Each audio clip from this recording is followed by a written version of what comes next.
आप सबको नमस्कार। आप सबका हमारे YouTube चैनल पर एक बार फिर से हार्दिक स्वागत है। आज हम चर्चा करेंगे कॉमनवेल्थ गेम 2022 के बारे में। जितने भी प्रतियोगिताओं की परीक्षाएं होती हैं उनमें खेल से संबंधित अनेक प्रकार के प्रश्न प्रतियोगिता परीक्षाओं में पूछे जाते हैं और हाल ही में अभी 8 अगस्त को 2022 को संपन्न हुआ कॉमनवेल्थ गेम हमारी प्रतियोगी परीक्षाओं के लिए बहुत ही महत्वपूर्ण रहने वाला है।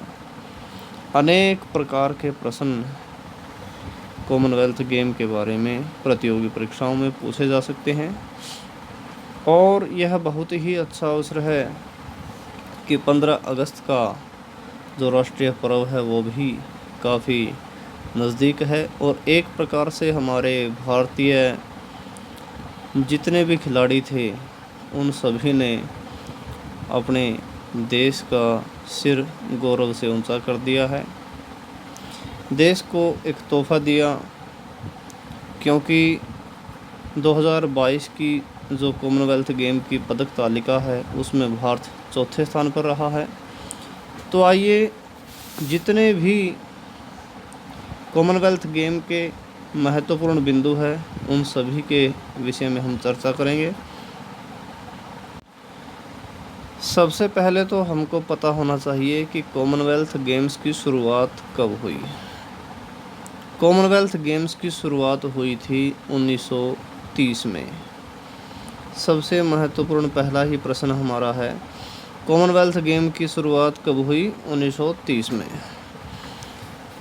दूसरा प्रश्न हमारा आता है 1930 से लेकर 2022 तक के जितने भी कॉमनवेल्थ गेम्स आज तक हुए हैं इनमें भारत किस किस वर्ष में किस किस कॉमनवेल्थ गेम में शामिल नहीं हुआ।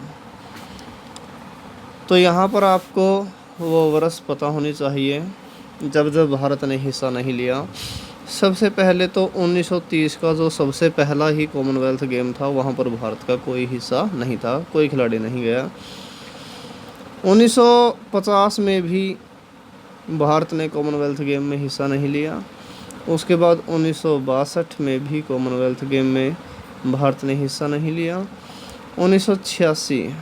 1986 में भी भारत ने कॉमनवेल्थ गेम में हिस्सा नहीं लिया।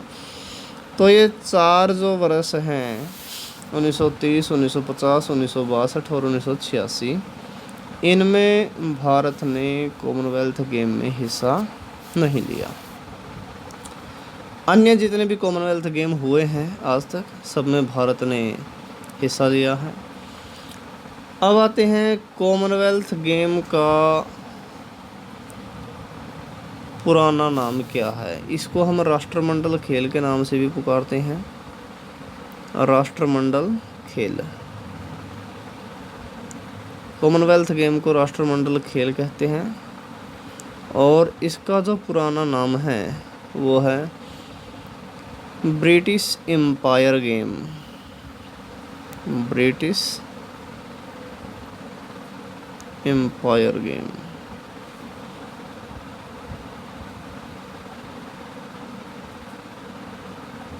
ब्रिटिश एम्पायर गेम ये इसका पुराना नाम है। इसके बाद 2022 का जो शुभंकर है, शुभंकर उसका नाम क्या है? 2022 के बर्मिंघम कॉमनवेल्थ गेम का शुभंकर क्या है? शुभंकर का नाम है पेरी। क्या है? पेरी। इसका चित्र आपको दिखा देते हैं। ये 2022 के जो कॉमनवेल्थ गेम हुए थे उनका शुभंकर है पेरी। और इसके बारे में विशेष बात यह है इसको 10 साल की लड़की ने डिज़ाइन किया है। 10 साल के लड़के ने इस पेरी शुभंकर का डिज़ाइन तैयार किया। इसके बाद हमारा महत्वपूर्ण प्रश्न है 2022 का कॉमनवेल्थ गेम कहाँ पर आयोजित किया गया? ये किया गया बर्मिंघम में।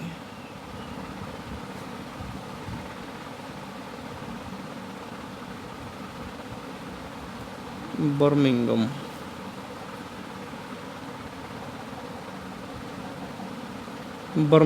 में ये 2022 का कॉमनवेल्थ गेम आयोजित किया गया। कॉमनवेल्थ गेम कब शुरू हुए? 29 जुलाई से, 29 जुलाई से शुरू हो गए थे और 8 अगस्त को समापन हुआ है। 29 जुलाई से 8 अगस्त तक खेल चले हैं। इस कॉमनवेल्थ गेम में कुल कितने पदक मिले हैं? इसमें जो मेल खिलाड़ी है, पुरुष खिलाड़ी, उनको मिले हैं 134 और जो फीमेल हैं उनको मिले हैं 136। ठीक है, ये कुल मिलाकर सारे पदकों की संख्या है। 134 मेल को और 136 फीमेल को ये गेम मिले हैं। इतने पदक मिले हैं। और भारत ने किस किस खेल में भाग लिया? एथलेटिक्स में लिया, पुरुषों ने भी और महिलाओं ने भी। बैडमिंटन में लिया, महिलाओं ने भी पुरुषों ने भी। बॉक्सिंग में लिया, क्रिकेट, हॉकी, टेबल टेनिस में भी पुरुषों महिलाओं ने दोनों ने लिया। और भारोत्तोलन में भी महिलाओं ने पुरुषों ने भाग लिया। कुश्ती में भी दोनों ने भाग लिया, तैराकी में भी भाग लिया। तो कुल मिलाकर हमारे इतने खेलों में हमारे भारतीय खिलाड़ियों ने भाग लिया। अच्छा, सबसे इम्पोर्टेंट बात क्या है?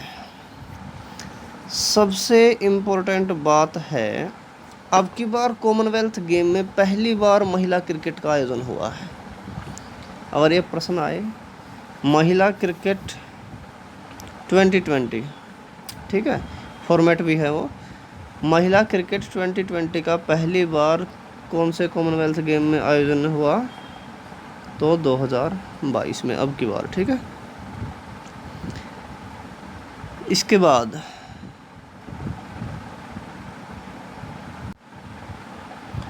राष्ट्रमंडल खेल 2022 में कितने इवेंट थे? 280 इवेंट थे इसमें। और कितने दिन खेल चला? 11 दिन खेल चला है।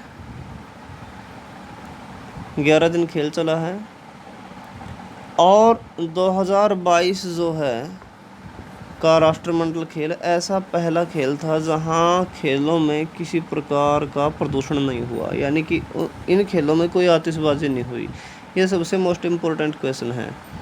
2022 के जो कॉमनवेल्थ गेम है उनमें किसी प्रकार का प्रदूषण नहीं हुआ, मोस्ट इम्पोर्टेंट क्वेश्चन है। ठीक है, यानी कि आतिशबाजी, धुएं वाली कोई आतिशबाजी नहीं हुई, प्रदूषण वाले। और राष्ट्रमंडल खेलों में लगभग कितने खिलाड़ी थे? 6500 टोटल खिलाड़ी। ठीक है, राष्ट्रमंडल खेलों में हॉकी के कितने मैच हुए? 54। हॉकी के कितने मैच हुए? 54। इसके बाद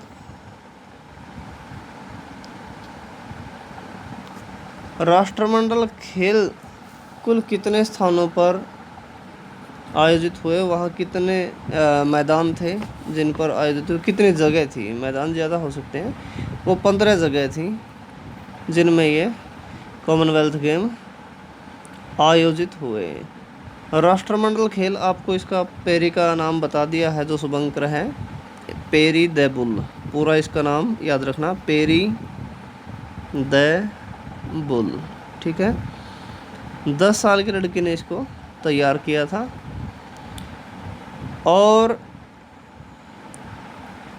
120 से ज़्यादा वहाँ के स्कूलों में इसका प्रदर्शन भी किया गया था। वॉलंटियर कितने थे खिलाड़ियों की सहायता करने वाले? 14,000। 14,000 वॉलंटियर लगाए गए थे, जिससे खेल में किसी प्रकार की बाधा ना हो। और आवेदन कितनों ने किया था? 41,000 लोगों ने आवेदन किया था वॉलंटियर बनने के लिए कि भाई हम खिलाड़ियों की सेवा करेंगे ताकि विघ्न बाधा ना हो, लेकिन 14,000 नियुक्त किए थे। ठीक है। इसके बाद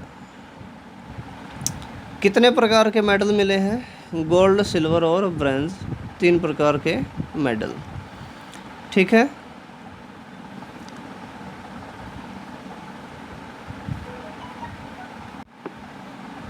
इन खेलों के लिए वहाँ पर कुल कितनी ड्रेस तैयार की गई जिन पर इन खेलों का ये लगा हुआ था लोगो? 3500 ड्रेस तैयार की गई और 19,000 ये पोशाक के अलग अलग आइटम बनाए गए, जैसे कैप है,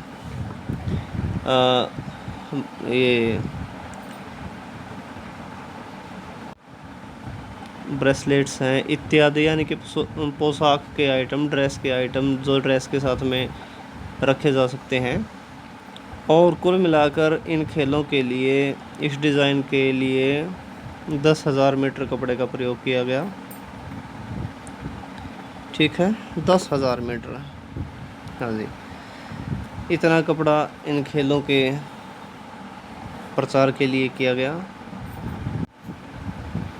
उद्घाटन और समापन, इन सेरेमनी के लिए कितने युवाओं का योगदान रहा? 300 युवाओं ने इसके उद्घाटन में और समापन में सहयोग किया, यानी कि डांस परफॉर्मेंस की।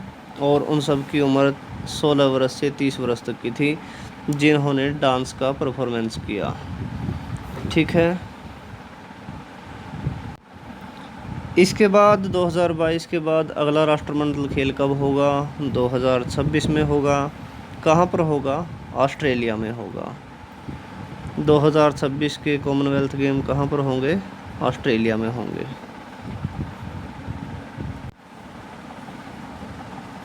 सबसे पहले हम इसका थोड़ा सा डाटा आपको दे देते हैं 2022 का। पहले नंबर पे कौन रहा, दूसरे पे कौन, तीसरे पे कौन, चौथे पे कौन रहा, पांचवें पे कौन रहा। यहाँ पर गोल्ड कितने आए, सिल्वर कितने आए, ब्रॉन्ज कितने आए, टोटल कितने हुए, ये मेडल का डाटा आपको बता देते हैं।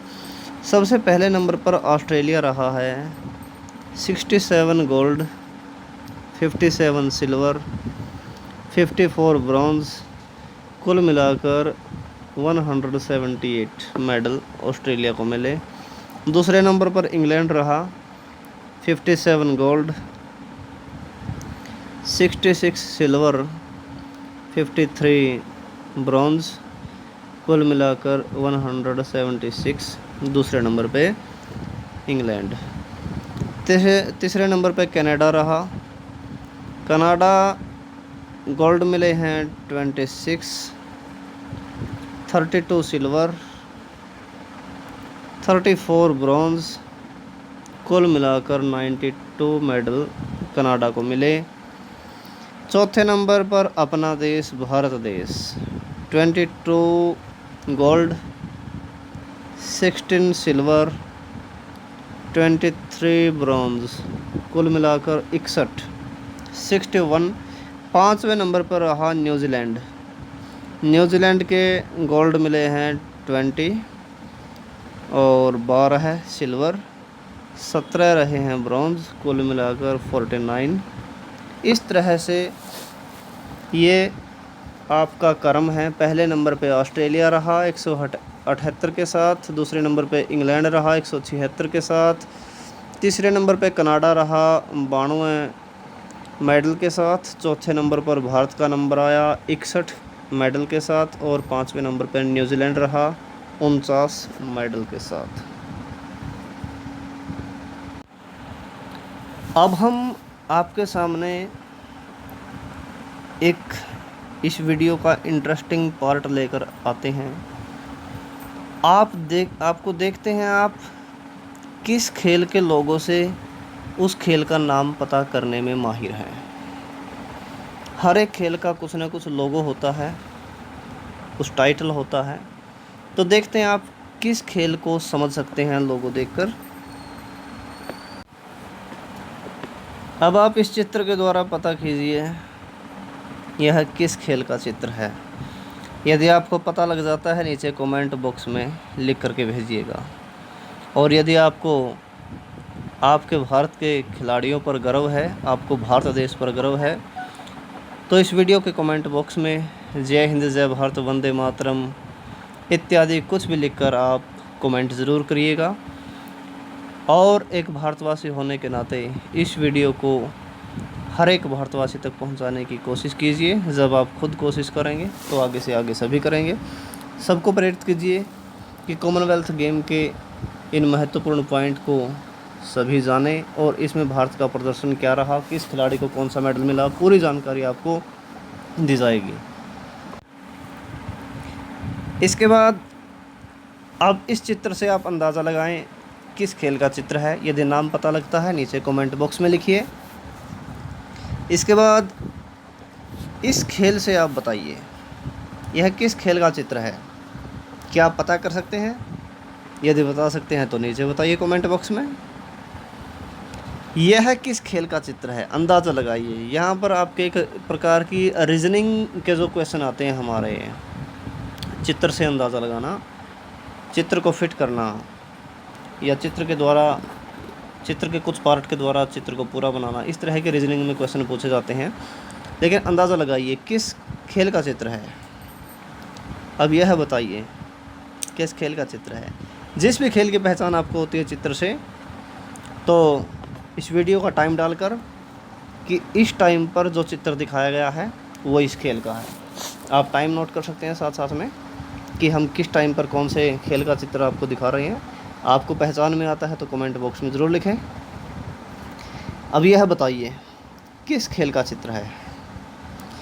इसके बाद अब इस चित्र को ध्यान से देखिए और किस खेल का यह चित्र है उस खेल का नाम लिखिए। इस खेल के चित्र से आप खेल का नाम पता करने की कोशिश कीजिए। आखिर यह कौन सा गेम है और इस खेल को हम किस नाम से जानते हैं। यह खेल क्या कहा जाता है। क्या ये खेल किसी देश का राष्ट्रीय खेल भी है? अगर यह खेल किसी देश का राष्ट्रीय खेल है तो हमें ज़रूर बताएं यह किस देश का राष्ट्रीय खेल है। किस देश का राष्ट्रीय खेल है, इतना ज़रूर बताएं। यह बहुत ही महत्वपूर्ण प्रश्न है। और यह कौन से गेम का चित्र है। इस चित्र के द्वारा आप अंदाज़ा लगाइए किस खेल को यह इंगित करता है। यह चित्र किस खेल की तरफ इशारा करता है और यह किस खेल का चित्र है। और इस चित्र में साथ में आपको ये भी बताना है कि यह किसी मेल यानी कि पुरुष वाले गेम का चित्र है या फीमेल वाले गेम का चित्र है। यह भी इस चित्र में महत्वपूर्ण है क्योंकि चित्र में स्पष्ट है यह चीज़। और यह बताइए किस खेल का चित्र है। इसके बाद यह और यह कौन सा खेल आ गया।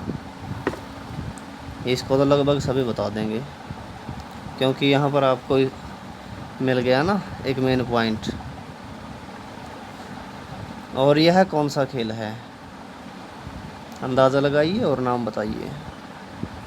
और आखिर यह कौन सा गेम है। अद्भुत गेम है, लेकिन जब आप नाम बताएंगे तभी आपको पता लगेगा। और यह इसके बारे में बहुत से खिलाड़ी जानते हैं। बताइए कौन सा गेम है और यह कौन सा गेम है। इस खेल का क्या नाम है और इस खेल में यह खिलाड़ी क्या कर रहा है, यह भी बताने का कष्ट कीजिए। और यह कौन सा गेम है। यह कौन सा है और ऐसा लोगो किस खेल का होता है? यह खेल कौन सा है? और इस तरह के मैदान का वहाँ पर आयोजन किया गया था बर्मिंघम में। यह बर्मिंघम खेल का निशान था।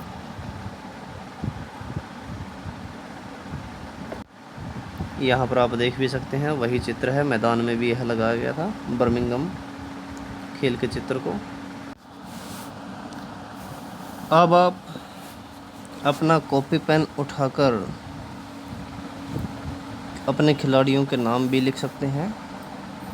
और इससे पहले भी हम काफ़ी जानकारी राष्ट्रमंडल 2022 के खेलों के बारे में आपको दे चुके हैं। वह सारी जानकारी भी आप अपनी कॉपी में लिख सकते हैं, क्योंकि आने वाली प्रतियोगी परीक्षाओं में इनमें से ज़रूर प्रश्न पूछे जाएंगे, यह निश्चित है। तो यहाँ पर सबसे पहला जो हमारा मेडल मिला भारत के खिलाड़ियों को, वह कौन सा मेडल मिला? सिल्वर मेडल मिला। संकेत सरगर, गुरुराजा पुजारी को ब्रॉन्ज मिला। ये वेट लिफ्टिंग के वेट भी दे रखे हैं। पहला वेट लिफ्टिंग 55 केजी में था, दूसरा वेट लिफ्टिंग 61 केजी में था, तीसरा वेट लिफ्टिंग में ही मीराबाई चानू को मिला, गोल्ड मिला। चौथा विंध्या रानी देवी को वेट लिफ्टिंग में 55 किलो में सिल्वर मेडल मिला। पाँचवें नंबर पर जेरमी लाल रीनुंगा वेट लिफ्टिंग 57 केजी गोल्ड। अचिंता Sevli weight lifting 73 KG gold मिला। सुशीला देवी को जूडो में मिला 48 किलो वर्ग में सिल्वर मेडल। विजय यादव को जूडो में ही मिला 60 केजी के वर्ग में ब्रॉन्ज मेडल मिला। और हरजिंदर कौर को वेट लिफ्टिंग में 71 केजी में ब्रॉन्ज मेडल मिला।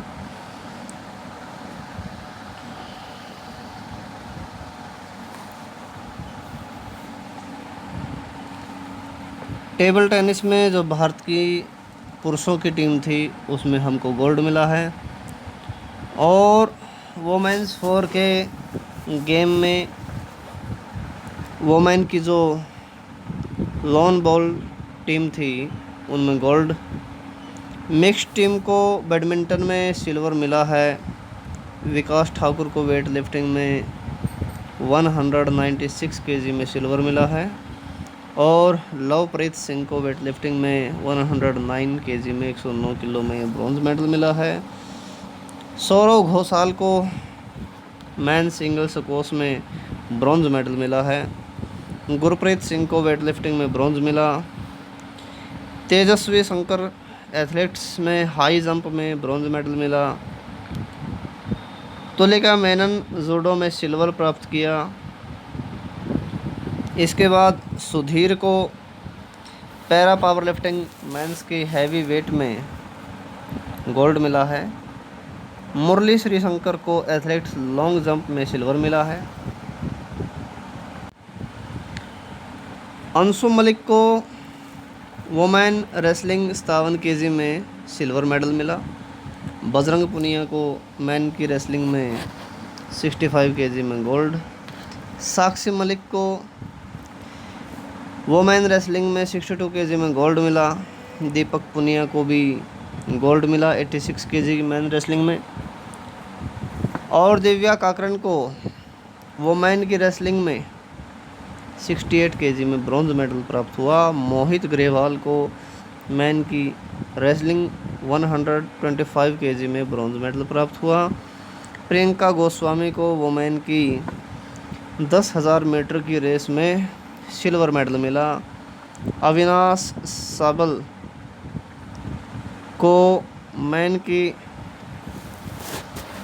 स्टीपलेचेस 3000 metre silver. Jaismine Lamboria women boxing 60 KG में ब्रॉन्ज मेडल मिला।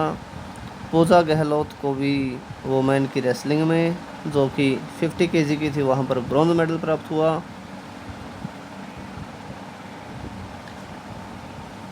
31वां मेडल जो हमको मिला था वो रवि कुमार दहिया, मैन की रेसलिंग, पुरुषों की रेसलिंग में 57 केजी की थी, गोल्ड प्राप्त हुआ। विनेश फोगाट को महिलाओं की रेसलिंग जो कि 53 केजी की थी वर्ग में, 53 केजी के वर्ग में गोल्ड मेडल प्राप्त हुआ। नवीन को पुरुषों की रेसलिंग जो कि 74 केजी के वर्ग में हुई, गोल्ड मेडल मिला। पूजा सिहाग को वुमेन की रेसलिंग जो कि 76 केजी के वर्ग में थी, ब्रॉन्ज मेडल मिला। दीपक नेहरा को मैन की रेसलिंग जो कि 97 केजी के वर्ग में थी, ब्रॉन्ज मेडल प्राप्त हुआ। रोहित तोकास को मैन बॉक्सिंग में 67 केजी के वर्ग में ब्रॉन्ज मेडल मिला। और मोहम्मद हुस्मुद्दीन, इनको भी मैन की बॉक्सिंग में 57 केजी के वर्ग में ब्रॉन्ज मेडल मिला। सोनालबेन पटेल को वुमेन सिंगल्स क्लासेस में ब्रॉन्ज मेडल मिला, 3 to 5 की वर्ग था। और भाविना पटेल, इनको वुमेन सिंगल क्लासेस 3 से 5 वर्ग गोल्ड मेडल मिला। मैन फोर्स लॉन बॉल्स में सिल्वर प्राप्त हुआ है।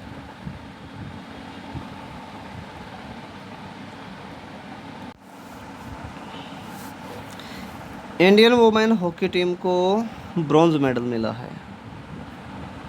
और अमित पंघाल को मैन बॉक्सिंग में गोल्ड मिला। नीतू गंगास को वुमेन बॉक्सिंग में गोल्ड मिला। एल्दोस पॉल को मैन की ट्रिपल जंप में गोल्ड मिला। अब्दुल्ला अबू बकर मैन के ट्रिपल जंप में सिल्वर मिला। संदीप कुमार को मैन के 10,000 मीटर की रेस में ब्रॉन्ज मेडल मिला। अनु रानी वुमेन जेवलिन थ्रो में ब्रॉन्ज मिला। निकहत जरीन वुमेन की लाइट फ्लाईवेट बॉक्सिंग में गोल्ड मिला है। इसके बाद सर्थ कमल साथिया घनानशेखरन मेंस डबल टेबल टेनिस में, इसमें 2 खिलाड़ी खेलते हैं, इन दोनों को सिल्वर मिला है। और सार्थ कमल के साथ दूसरी बार सरीजा अकोला थी, mixed double time table tennis इसमें भी गोल्ड मिला है। इसके बाद Kidambi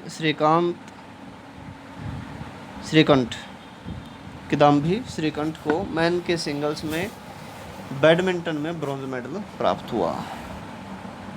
Indian women cricket team, ये इम्पोर्टेंट क्वेश्चन है जो कि पहली बार आया है, क्योंकि राष्ट्रमंडल खेलों में क्रिकेट के खेल को पहली बार एंट्री दी गई है। वुमेन का T20 मैच, उनमें भारतीय की जो क्रिकेट टीम है सिल्वर मेडल मिला। सागर अहलावत को मैन की बॉक्सिंग में सिल्वर मिला। त्रिशा जोली गायत्री गोपीचंद वुमेन की डबल बैडमिंटन ब्रॉन्ज मिला। Dipika Pallikal Saurav Ghosal mixed double squash में ब्रॉन्ज मिला। PV सिंधु जो कि हमारी बहुत ही प्रसिद्ध खिलाड़ी, पहले भी काफ़ी पुरस्कार प्राप्त कर चुकी है, मेडल प्राप्त कर चुकी है, उनको भी 2022 में गोल्ड की प्राप्ति हुई है। और लक्ष्य सेन को मैन सिंगल बैडमिंटन में गोल्ड मिला है। साथिया घनानशेखरन मैन सिंगल्स टेबल टेनिस में ब्रॉन्ज मिला है। और सर्थ कमल मैन सिंगल टेबल टेनिस में गोल्ड मिला है। इसके बाद सात्विक साईराज, रणकी रेड्डी, चिराग शेट्टी, ये दोनों खिलाड़ियों को मेंस डबल्स बैडमिंटन में गोल्ड मिला। इंडियन हॉकी टीम को सिल्वर मिला है। और मैंने आपको चित्र दिखाकर एक चीज़ भी पूछी थी कि उस खेल का नाम वीडियो में ज़रूर बताएं जो किसी देश का राष्ट्रीय खेल है, उन चित्रों में से। ठीक है, एक चित्र पर हमने एक क्वेश्चन पुटअप किया था, देखते हैं हमारे कमेंट बॉक्स में सही आंसर कौन बताता है। तो यहाँ पर हमने आपको जो भारत को कुल मिलाकर 61 मेडल मिले हैं सबकी डिटेल दी, और प्रतियोगी परीक्षाओं में कैसे क्वेश्चन आते हैं उनका आपको पता ही है। एक तो किसी खिलाड़ी का नाम दे देते हैं और उसका खेल से संबंध पूछा जाता है कि इस खिलाड़ी का कौन से खेल से संबंध है। ठीक है, 4 ऑप्शन दे देते हैं, 4 में से एक छांटना होता है। तो यहाँ पर हमने सारी बातें आपको बताई, कौन से खिलाड़ी को कौन से खेल में कौन सा मेडल मिला है। दूसरी बात, मेडल पूछा जाता है इस खिलाड़ी को इस खेल में कौन सा मेडल मिला, तो जो भी क्वेश्चन जैसा भी हो उसके हिसाब से आप अपना आंसर लिख सकते हैं, लेकिन आंसर तभी लिख पाएंगे जब आप याद रखेंगे। इसलिए इन पॉइंटों को आप ज़रूर नोट कर लें। तो यहाँ पर आप तीनों मेडल्स को देख सकते हैं। अब आप इनमें से बताइए कौन सा मेडल कौन सा है, बीच में कौन सा मेडल है, और ये वाला कौन सा है, ये वाला कौन सा। अब आप देखकर बताने का प्रयास करें। देखते हैं कौन कितना सही बताएगा, नीचे कमेंट बॉक्स में लिखिए। इस साइड से आप लिख सकते हैं, इसको हम नंबर देते हैं। पहले नंबर पे बताइए कौन सा मेडल है, दूसरे नंबर पे बताइए कौन सा है, तीसरे नंबर पे कौन सा है। अब देखते हैं आप इन मेडल को देखकर कितना सही जवाब देते हैं। हमने मेडल के ऊपर नंबर लिख दिए हैं। अब बताइए पहला मेडल कौन सा मेडल है, दूसरा कौन सा है, तीसरा कौन सा है। अब भारत में ये जो 61 मेडल प्राप्त हुए हैं, किस स्टेट के कितने खिलाड़ियों को मेडल मिला है, कितने मेडल मिले हैं, वो स्टेट वाइज रिपोर्ट भी आपको देते हैं। हरियाणा को इस खेल में 23 मेडल प्राप्त हुए हैं, यानी कि जितने हरियाणा के खिलाड़ी थे वो 23 मेडल लेकर आए हैं। तेलंगाना के खिलाड़ियों को 6 मेडल प्राप्त हुए हैं, पंजाब के खिलाड़ियों को 5। 23 हरियाणा, 6 तेलंगाना, पंजाब 5, यूपी के 5, महाराष्ट्र के 5 मेडल हुए हैं। तमिलनाडु के खिलाड़ियों को 5 मेडल प्राप्त हुए हैं, बंगाल के खिलाड़ियों को 4 मेडल प्राप्त हुए हैं, मणिपुर के खिलाड़ियों को 3 मेडल प्राप्त हुए हैं, आंध्र प्रदेश के खिलाड़ियों को 3 मेडल प्राप्त हुए हैं। आंध्र प्रदेश के बाद कर्नाटक के खिलाड़ियों को 3 मेडल प्राप्त हुए हैं, दिल्ली के खिलाड़ियों को 3 मेडल प्राप्त हुए हैं, राजस्थान के खिलाड़ियों को 2 मेडल प्राप्त हुए हैं, गुजरात के खिलाड़ियों को 2 मेडल प्राप्त हुए हैं, चंडीगढ़ के खिलाड़ी को 1, केरल के खिलाड़ी को 1। तो यह हमारे पूरे भारतवर्ष के मेडल्स का डाटा है। किस राज्य को खेलों पर और ज़्यादा ध्यान लगाने की ज़रूरत है, यहाँ पर हम विश्लेषण करके यह बात सीख सकते हैं, क्योंकि हमको कहीं ना कहीं आगे बढ़ने के लिए हमारी पिछली जो कमियां रह गई उन पे विश्लेषण करना ज़रूरी होता है। तो यहाँ पर किस राज्य के कितने मेडल प्राप्त हुए हैं आपको पता लगा। कहाँ के खिलाड़ियों को और ज़्यादा प्रयास करने चाहिए ये भी स्पष्ट हो जाता है। कहाँ के खिलाड़ियों का अच्छा प्रदर्शन रहा वो भी पता लग जाता है। लेकिन इससे भी बड़ी बात, बर्मिंघम का जो 2022 का कॉमनवेल्थ गेम हुआ है, वहाँ पर ना तो हम हरियाणवी थे, ना हम तेलंगाना के रहने वाले थे, ना हम पंजाबी थे, ना हम यूपी के रहने वाले थे, ना ही महाराष्ट्र के रहने वाले, ना तमिलनाडु के, ना बंगाल, ना मणिपुर, ना आंध्र प्रदेश, कर्नाटक, दिल्ली, राजस्थान, गुजरात, चंडीगढ़, केरला, हम कहीं के भी रहने वाले नहीं थे। अगर हम रहने वाले थे तो सिर्फ़ और सिर्फ भारत के रहने वाले थे। और यही इस तिरंगे में खासियत है कि हमारी पहचान हमारा तिरंगा करता है, और हमारा तिरंगा ही हमको बताता है कि हम केवल और केवल भारतीय हैं। और अंत में मैं आप सभी से यही आशा रखता हूं कि आप सभी अपने राज्य स्तर पर न बंटकर, अपने जाति धर्म के आधार पर न बंटकर, ऊंच नीच के भेदभाव में न बंटकर सिर्फ़ और सिर्फ भारतीय बनकर रहें। जब तक हम भारतीय बनकर रहेंगे तब तक हमको कोई पराजित नहीं कर सकता। जब तक हम संगठित हैं, एक साथ चल रहे हैं, कोई हमारा मुकाबला नहीं कर सकता। और हम हर एक विपरीत परिस्थिति का सामना करने में, उसका जवाब देने में अपने आप को समर्थ पाते हैं जब हम एक होते हैं। तो सारे जहां से अच्छा ये हिंदुस्तान हमारा। इस 15 अगस्त के शुभ उपलक्ष्य में, राष्ट्र पर्व पर आपको ये वीडियो कैसी लगी? क्या आपको भी अपने भारतीय राष्ट्रीय खिलाड़ियों पर गर्व है? आपको किस खिलाड़ी का प्रदर्शन सबसे अच्छा लगा? कमेंट बॉक्स में लिखकर यह सब ज़रूर लिखें। आशा करता हूँ आपको ये वीडियो ज़रूर पसंद आई होगी। यदि आप हमारे इस चैनल पर नए आए हैं, पहली बार आए हैं, हमारे इस चैनल को सब्सक्राइब कर लें। इस वीडियो को अपने मित्रों के साथ, अपने सभी संपर्कों में ज़्यादा से ज़्यादा शेयर करें, कमेंट करें और इस चैनल को सब्सक्राइब करें। आज के लिए इतना ही, फिर मिलते हैं अगले वीडियो में। जय तो संस्कृतम, जय तो भारतम, जय हिंद।